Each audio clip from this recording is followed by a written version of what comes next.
Hi, welcome back to another quick guide. Today I'll teach you how to use Google Map offline and Android. And it's literally an easy process, so make sure to watch until the end of the video to know how it's done. Using Google Maps offline on Android allows you to access maps and directions without an internet connection. And here's how you can download and use Google Maps offline.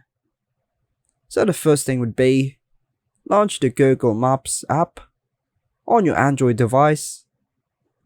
Then, sign into your Google account. While not mandatory, signing in provides a better experience and allows you to access your saved places. Now, tap the profile icon or your initials in the top right corner to open the menu. Choose Offline Maps from the menu. Then tap on Select Your Own Map or Custom Map option. Use your fingers to zoom and pan the map until it covers the area you want to download. Tap on the Download button, then wait for the download. Next step, to view or use your downloaded offline maps, go back to the main menu and choose Offline Maps, and here you'll find a list of your downloaded maps. Even without an internet connection, you can use the downloaded map for navigation. Tap on the downloaded map to access directions, search for places, and get information. And now, offline maps have an expiration date.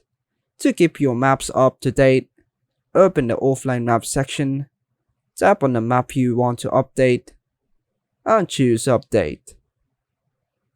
Now keep in mind that the offline maps have limitations. You can't get real-time traffic updates, public transit information, or new locations without a connection. To access these features, you need an active internet connection. Additionally, note that downloading large areas may require a significant amount of storage space on your device. Be mindful of your device's storage capacity when downloading offline maps. And that's all for now, folks. Hope you like and subscribe. Thank you.